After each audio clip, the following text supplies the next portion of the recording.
Hello मेरे प्यारे दोस्तों, एक बार फिर आपके अंदर बैठी आत्मा जो परमात्मा का ही रूप है, उसको मेरा बारंबार नमस्कार।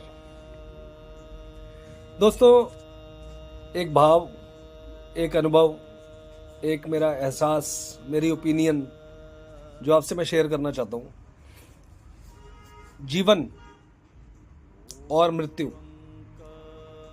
लोग कहते हैं कि दुनिया की कोई भी पढ़ाई कर लो आप, लेकिन असली पढ़ाई आपको जीवन के जो हालात, जो परिस्थिति हैं, वही सिखाती है। तो दोस्तों, मैं इस बात में थोड़ा सा संदेह रखता हूँ। मेरा तर्क इसमें अलग है कि जीवन के हालात, जीवन की परिस्थितियाँ, जीवन के सुख दुख, ये सिर्फ जो है हमें जीते जी स्ट्रगल और उनको परेशानियों को अपना मानना, फिर उनसे लड़ना, अननेसेसरी। मतलब एक सरल जीवन है। जीवन से श्वास आया, जीवन शुरू हो गया, श्वास चला गया, मृत्यु हो गई। और ये दोनों ही चीजें, जीवन की जो शुरुआत और जीवन का अंत मनुष्य के लिए, ये दोनों ही परमात्मा के हाथ में है। कब किसको कहाँ जन्म देना है, किस हालात में जन्म देना है, किस परिवार में जन्म देना है, किस देश में, किस धर्म में। और मृत्यु भी कब किसके श्वास रोक देने हैं, कब किसको उठा लेना है, अगले पल का किसी को नहीं पता। तो मेरे हिसाब से दोस्तों, जीवन और जीवन के हालात कुछ सिखाएं या ना सिखाएं, लेकिन मृत्यु हमें बहुत कुछ सिखा के जाती है। बस फर्क इतना होता है कि जब वो मृत्यु हमारे किसी संबंध में, जिससे हमारा अपना हमने संबंध माना हुआ है कि मेरा नाम और मेरे नाम के साथ जुड़े मेरे संबंध, जब उस मेरे नाम से जुड़े किसी भी संबंध का शरीर श्वास छोड़ देता है और उसकी मृत्यु होती है, तो हमें बेहद दुख होता है, बेहद हम परेशान होते हैं। यह परेशानी इसलिए होती है कि अब उस संबंध से हमारा कुछ फायदा हो रहा था, हम उसे किसी न किसी रूप में उपयोग कर पा रहे थे, लेकिन अब उसको उपयोग नहीं कर पाएंगे। अब हमें मेहनत करके या अपना काम स्वयं करके ही गुजारा करना पड़ेगा। तो असली दुख ये होता है किसी के जाने के बाद। मानो घर में कोई कमाने वाला अगर चला जाए तो परिवार रोता है, बिलखता है, जैसे उनका पता नहीं क्या चला गया और उसके बिना तो वो जी नहीं पाएंगे। क्योंकि जो ज़रूरतें परिवार की वो कमाने वाला पूरी कर रहा था और उसको वो उपयोग कर पा रहे थे बेहतर तरीके से, अब वो तरीका गॉड ने, खुदा ने, वाहिगुरु ने, भगवान ने छीन लिया। वो श्वास बंद कर दी। अब उस शरीर में जो था ना, जो वो नाम था ना, जिसका मैं कोई रिश्तेदार था, मेरा कोई जिससे संबंध था, वो संबंध टूट गया, ना चाहते हुए भी टूट गया। लेकिन मृत्यु हमें यह सिखाती है दोस्तों कि मृत्यु होने के बाद हमारे जितने भी द्वेष, लालच, काम, क्रोध, मोह, ये सब हमारे जीवन से एकदम खत्म हो जाते हैं। जो मेरा जिसको माना हुआ है, जो मेरे शरीर से जुड़े हुए जो काम है, मेरे शरीर से जुड़े हुए जो क्रोध है, किसी के ऊपर मुझे गुस्सा है, किसी से कोई नफरत है, किसी से कोई द्वेष है की भावना है, कहीं पे मैं कोई लालच कर रहा हूँ, तो जीवन के हालात हैं, उन हालातों के हिसाब से मुझे कहीं पे गुस्सा भी आ रहा है, किसी पे प्यार भी आ रहा है, किसी से नफरत भी हो रही है, किसी से लालच भी है, कहीं ना कहीं मुझे अहंकार भी आ जाता है कि उसने मेरी ईगो हर्ट कर दी, मैं अहंकारी हो जाता हूँ। लेकिन एक मृत्यु ऐसी चीज़ है जो दोस्तों, जो ना चाहते हुए भी ये सारी चीज़ें, जो माया की चीज़ें, जो हमें जन्म मिलने के बाद और जीवन के हालातों में मिलती है ना, ये मृत्यु होते ही सब कुछ स्वाह हो जाता है, सब कुछ खत्म हो जाता है। तो मुझे लगता है जीवन से ज़्यादा सिखाने वाली जो है मृत्यु है। हमें मृत्यु से सीखना चाहिए कि पता नहीं हमारे जीवन का कौन सा पल कब आखिरी हो जाए। तो इस पल को, वर्तमान को आनंद से जियो। अपने मन के ये जो मायावी खेल हैं, जो लालच है, जो किसी के प्रति द्वेष है, लाभ हानि का डर है, दुख सुख की चिंताएं हैं, वो सारी चिंताएं एक झटके में खत्म हो जाती हैं। वो सारी दुख परेशानियां एक झटके में खत्म हो जाती हैं। ये हमें जीवन से ज़्यादा हमें मृत्यु हमें सिखा के जाती है। तो इसलिए दोस्तों, मेरी नज़र में इंसान को जीवन से नहीं, किसी की मृत्यु से समझना चाहिए कि मृत्यु से पहले उससे आपको कोई लालच थी, आपके अंदर कोई उससे ज़्यादा सुपीरियर दिखाने का कोई अहंकार था, उसे छोटा समझने का जो आपके अंदर मान था, ताण था कि ये मेरे से कमज़ोर है, मैं उसके ज़्यादा बल है मेरे अंदर।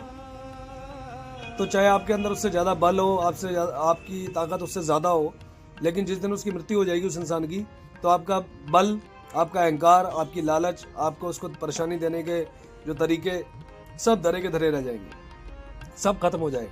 वो लड़ाई झगड़े, वो केस कचहरियाँ, क्योंकि वो इंसान ही चला गया, वो श्वास ही उसके चले गए, तो अब किससे लड़ेंगे, अब किसको बुरा बोलेंगे, अब उसमें क्या बुराई दिखेगी हमें?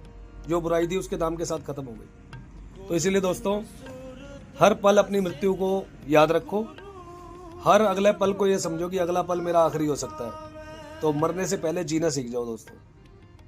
तो जब मरने से पहले जीना सीख जाओगे तो जीते जी जब तक जियोगे, जिन भी हालातों में रहोगे, आपको कभी भी ना तो कोई सुख में ज़्यादा फूलोगे, किसी उपलब्धि में ज़्यादा खुश हो जाओगे, ना किसी दुख में टूट जाओगे, क्योंकि पता है अगला पल मेरा आखिरी है। कब जीवन मेरे श्वास निकल जाए, कब जीवन मृत्यु में बदल जाएगा, कब मैं है से था हो जाऊंगा, ये सिर्फ एक मृत्यु ही सिखाती है दोस्तों। और मृत्यु भी जो है वो अपने संबंध में जब होगी तो आपको दुख भी होगा। आपके शहर से अलावा किसी और शहर के अंदर अगर कोई मृत्यु हो रही है और उस इंसान को आपने कभी जीवन में बदला नहीं, कभी मिले नहीं, कभी आपसे उसका कोई संबंध नहीं रहा, तो उसके मरने पे आपको दुख भी नहीं होगा, वो सिखाएगा भी नहीं। लेकिन अपनों की मृत्यु, जिनसे आपके द्वेष, जिनसे आपकी लालच, जिनसे आपके क्रोध, मोह, ये सब आपके साथ जिनके जुड़े हुए हैं मेरे नाम के साथ, वो इंसान जब चला जाएगा तो उसके साथ वो सारी चीज़ें भी खत्म हो जाती हैं। तो इंसान को मृत्यु से सीखना चाहिए दोस्तों। मृत्यु को हर पल याद रखिए, अगला ही पल मृत्यु हो सकती है। मुझे भी नहीं पता कि मैं ये कब मेरी वीडियो कौन सी लास्ट होगी आपके लिए। आपको भी नहीं पता कि मेरी कौन सी वीडियो आप लास्ट टाइम देखेंगे, उसके बाद आप देख ही नहीं पाएंगे, वो श्वास छीन लेगा दोस्तों। तो हमेशा मृत्यु को याद रखिए। मृत्यु को यही मेरे मास्टर जी मुझे सिखाते हैं कि आर्ट ऑफ लिविंग तो दुनिया सिखा सकती है, अपने तजुर्बे आपको दिखा सकती है, मैंने ऐसे जिया तू भी ऐसे जी। लेकिन आर्ट ऑफ डाइंग, मरने का तरीका, मरो तो ऐसे मरो कि मरने से पहले जीना सीखो, मरने से पहले खुल के जी के जाओ, मरने से पहले आनंद में जी के जाओ, बिल्कुल ब्लिसफुल होकर जी के जाओ। तब आपकी मृत्यु जो है वो सफल होगी और वो मृत्यु आपकी अंतिम मृत्यु होगी। उसके बाद आप जन्म मरण के चक्रों से दूर हो जाओगे। वो काम, क्रोध, मोह, लोभ, लालच, वो सब सिर्फ एक मैं और मेरा के नाम से जुड़ी हुई है। तो आप मैं और मेरा से ऊपर उठ के जिस दिन तू और तेरा समझ जाएंगे, तो आपको ये सारी चीज़ें जीवन में जो भी घटित हो रहा है, ये सब एक रोल्स लगेंगे, ये सब एक प्रारब्ध लगेंगे, ये सब एक व्यवस्थाएं लगेंगी। जो व्यवस्था, जो आपके प्रारब्ध, जो पुराने कर्मों के हिसाब से जो आपको जो इच्छाएं थी वो मिला हुआ है, बस वो आपने साइन किया और वो रोल्स चल रहे हैं पर्दे में। और जिस दिन आपका श्वास खत्म, पर्दा गिर जाएगा, आपका रोल खत्म हो जाएगा। लेकिन आपकी दुनिया, जो मेरी दुनिया, मेरे बाद इसका क्या होगा, आपके बाद उसका वही होगा जो आपके यहाँ आने से पहले उसका हो रहा था। ये ध्यान रखना दोस्तों। तो एक बार फिर आपके अंदर बैठी खूबसूरत आत्मा परमात्मा का ही रूप है। बस उसकी खूबसूरती को आप पहचानो, उस परमात्मा के अंश को आप पहचानो कि आप ही परमात्मा हो, आप ही भगवान हो, आप ही अल्लाह हो, वाहिगुरु गॉड आप ही हो। जिस दिन वो आपने पहचान लिया, अपने अंदर उसे महसूस कर लिया, फिर बाहर आपको किसी भी रूप में, किसी भी आकार में, किसी भी स्पेशल शब्द में आपको वो परमात्मा के दर्शन नहीं होंगे। वो परमात्मा के दर्शन आपको स्वयं हर श्वास के साथ होने लगेंगे दोस्तों। तो उसके दर्शन कीजिए, उन चीज़ों को समझिए, जानिए, और जब जान जाएंगे तो उसके बाद कोई भी चीज़ दुनिया की फालतू बातें आपको मानने की जरूरत नहीं पड़ेगी। आप जान जाओगे कि यही जीवन है, आनंद लेने के लिए आए हैं, आनंद लेके जाएंगे, मौज मस्ती से बिताने कोई जीवन है। तो मौज लेने के लिए आया हूँ और मौज लेके जाऊँगा, बस यही आपके जीवन का परम एम होना चाहिए। तो दोस्तों, थोड़ी सी मेरी बातों को, अगर आप इन मेरे तर्क को आप सुनेंगे ध्यान से, पूरी वीडियो देखेंगे, तो आपको अपने आप एक पॉजिटिव एनर्जी आपके अंदर आएगी और आप आनंद में हो जाएंगे, मौज में आ जाएंगे, मस्त हो जाएंगे। ठीक है मेरे दोस्तों, एक बार फिर आपको नमस्कार।